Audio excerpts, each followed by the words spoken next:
Hi guys, and welcome back to my channel. You may notice that I am sitting basically in the kitchen. This is an old channel, but I'm treating it almost like it's new, which means I'm going to be tinkering around with things like the backgrounds, the intros, end cards, watermarks, things like that. Before I start this video, I just want to remind you guys, if you haven't seen my community tab post, I'm going to be doing my very first YouTube live stream this Thursday, which is Thursday the 25th at 6 p.m. PST, which will be 9 p.m. EST. It's gonna be really fun. I wanted to do like an activity during it, so we're gonna be doing a paint and sip. If you don't know what that is, it's basically when you make drinks and you paint something. I'm actually gonna be finding like an image that is relatively easy for people to paint, and I'm gonna be painting it as well as my boyfriend. You guys can follow along and paint with us if you'd like to. But yeah, it's gonna be a really good time if you guys want to set a reminder.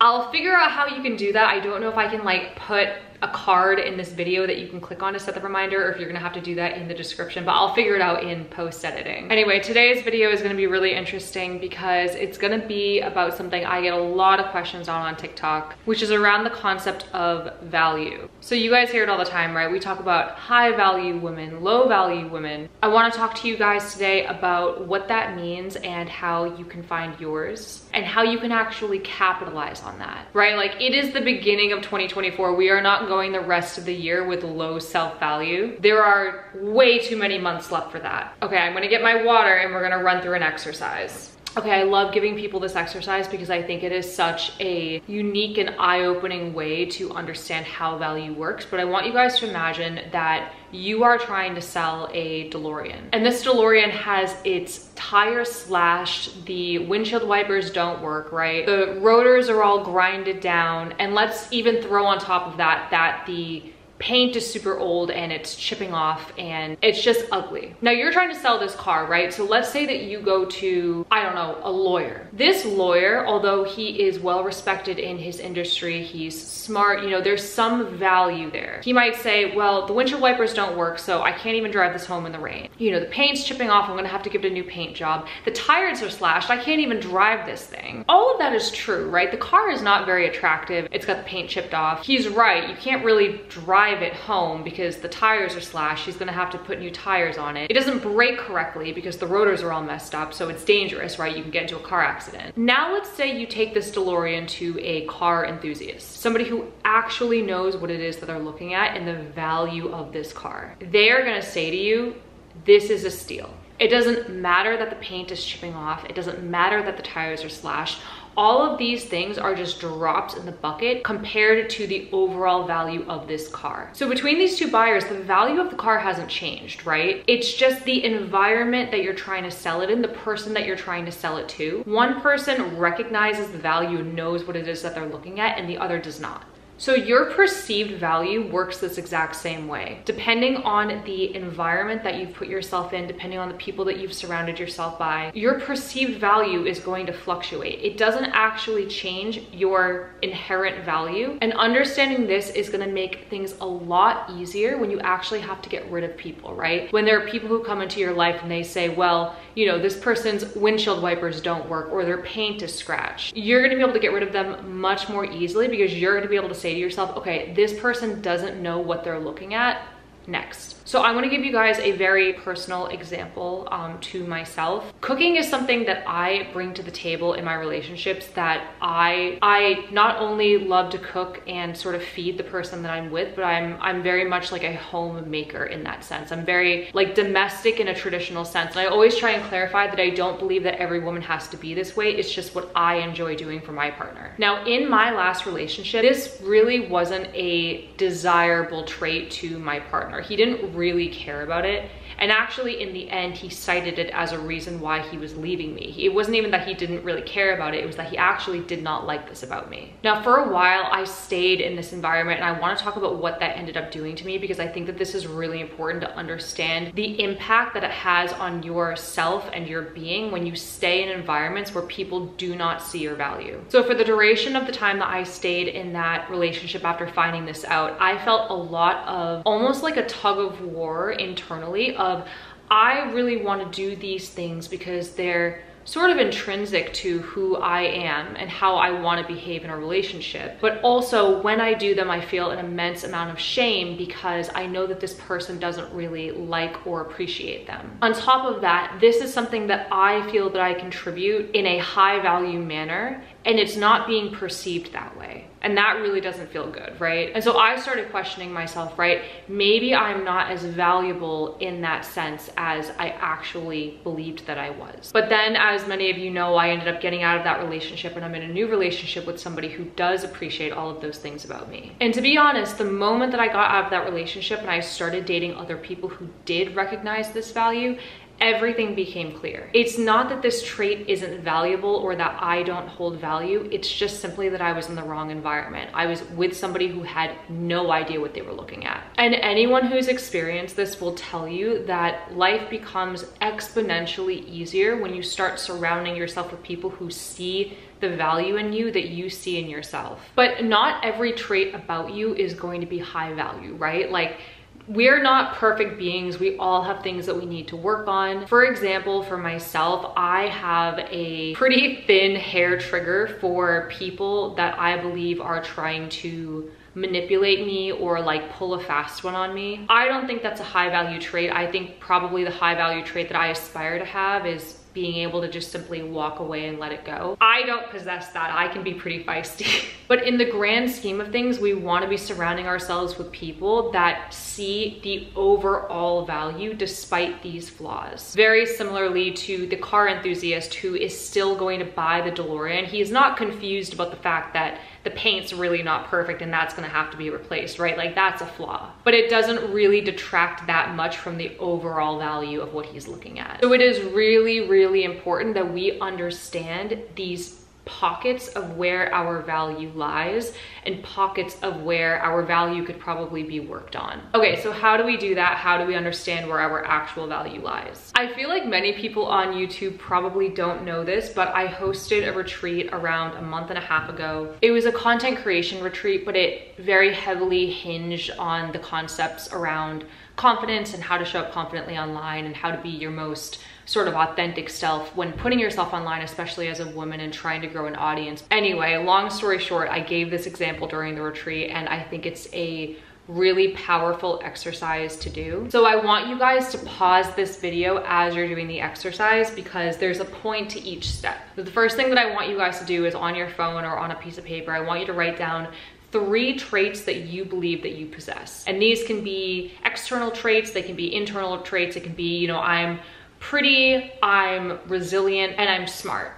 So pause the video, take a second to write down those 3 things on a piece of paper. Okay, next, underneath, what I want you to do is I want you to write down 1 sentence for each of these traits that describes how you know this thing. So I'm pretty because people hit on me when I'm out and about during my day. Or handsome if you're a guy. Or pretty if you're a guy. It could be I'm smart because I have been getting, you know, phenomenal feedback from my boss and I, you know, just got a promotion. Okay, so pause the video and go ahead and do that. Now, before we move on to the next step, I want to explain something that's very important to understand in order to know why this exercise works. So I want to give a quick explanation of how we form our sense of self. I don't know how many of you know this, but when you are a baby, you're not just like born knowing that you are different than your environment. When you are, I think up until like the age of 1, most babies don't understand that they are different from their environment and the people around them are individual people that are different from their environment. And this is why when you hold a baby up to a mirror when it's, you know, 2 months old, one month old, or 1 day old, it doesn't recognize that what it's looking at is itself. It's also the same reason why object permanence exists with babies. So if you're playing with a baby, you can play peekaboo, you can cover your face, and when you cover your face, the baby actually thinks you've disappeared. It doesn't understand that you're different from your environment and you're still there, you're just simply covering your face. And it's a really hard concept to sort of grasp, I think, as an adult, because it's almost like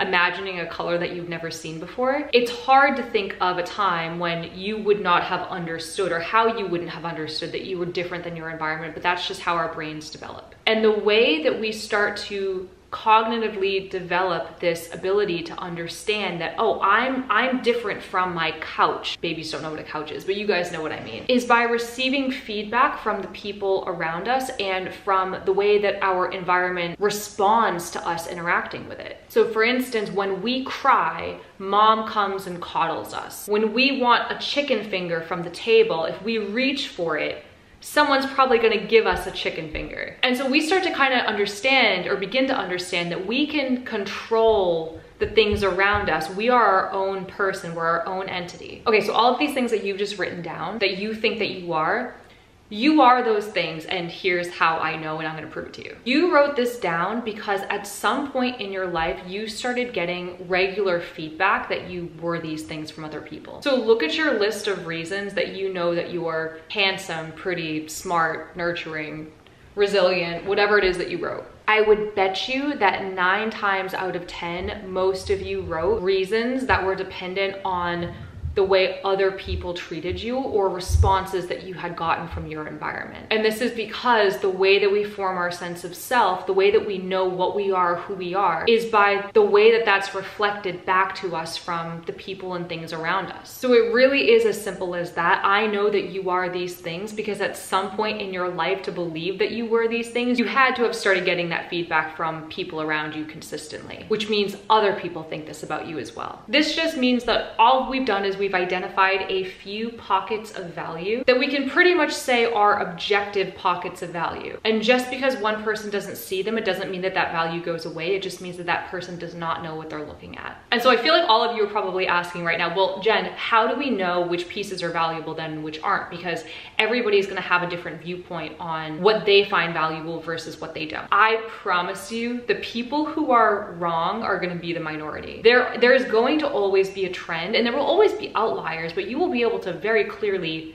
recognize the trend. The majority of people that I've met throughout my entire life have had feedback from me that have said in one way or another, you are a very intelligent girl. I've had a handful of people in my life try and convince me otherwise. It is very clear where the majority lies. So deep down, I do know that I'm an intelligent person, and I know that because I've gotten that mirrored back to me throughout my entire life. And even if you're someone who on a day-to-day basis doesn't celebrate this thing that you know deep down, I know that you know it deep down. Okay, so let's talk about what happens when you find yourself in an environment where somebody does not recognize these traits as valuable. If there is one thing that you take away from this video, I want this to be it. The absolute worst thing that you can do is betray yourself by making yourself smaller to fit somebody else's box. If you do this, you are going to feel an incredible sense of shame and of regret. And I'm telling you right now, it is going to take a lot of work to come back from that. It's literally synonymous to cheating on a partner. You're gonna be cheating on yourself, and you're gonna have to do a lot of self-work to rebuild that trust and rebuild that relationship with yourself if you end up doing this. So instead, you have to change your environment. And I know that this can be so difficult. It really can be so hard, but it really is the only option to preserve all of that value and confidence that you've worked so hard to build up. Because if somebody doesn't recognize this value, but you continue providing it to them, you are letting people access your value for free, right? They're not providing anything in return because they don't find it valuable. The only people who should have access to your value are 1, people who deserve it, or 2, people who are returning the same level of value back. And if neither of these things are true, you are essentially letting somebody rob you. In fact, you are literally letting the thief in, you are helping load your TV onto his truck, and then you're giving him friggin' directions to the highway. Like, you are an accomplice. I get asked all the time how this relates to relationships, because I think that's where people's minds initially go, is how is my value reflected in a relationship? How do I find a high value man or a high value woman? What does that look like? My personal belief is that in relationships, the two of you should be equally matched in the value that you're contributing to the relationship, and you guys should both be growing in value together over time. A really great example is I get asked all the time on my TikTok, as do other women, how we can say that we like provider men and not feel like gold diggers or like we're taking advantage of men? How do we not feel a sense of shame for that? And it's funny to me because it's just an indicator that like this person, the only type of value that they can imagine is monetary. Myself and many other women like men who invest in us, and myself personally, I will always ensure that I'm matching that value in some other fashion. And that could be things like, you know, unwavering loyalty. Like I always say to like the person that I'm dating that they're never gonna have to worry about me cheating or, you know, emotionally cheating even.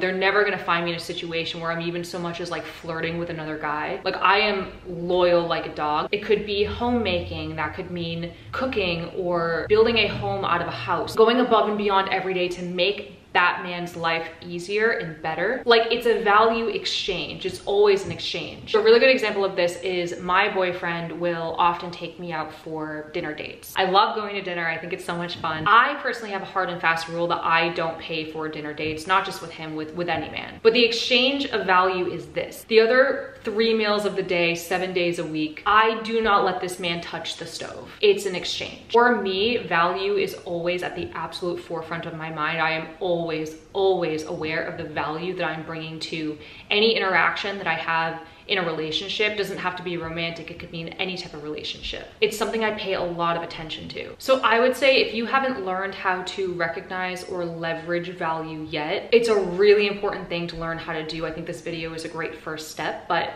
I would invest more time, more resources in understanding how to do this because it really is life-changing. It's also going to ensure that you are constantly surrounded by people who see the same type of value in you that you see in yourself. And it just makes for, honestly, a much easier life. So that's it, guys. Like I told you in the last video, this is really going to be like a reboot of this channel. And so I would love to know from you guys what you want to see. I got a lot of really great feedback and questions on the last video. And so keep those coming because I am compiling all of those, and I'm going to be making a video or multiple videos where I at least address buckets of questions. So ask and you guys shall receive. Okay, I love you guys so much. Once again, I'm gonna be doing a live stream in 2 days on the 25th, which will be a really fun paint and sip if you guys wanna join. So be sure to set the reminder for that either in the card. I'm gonna try and see if I can add a card, or down in the description. All right, see you guys in 2 days or see you in a week. Bye guys.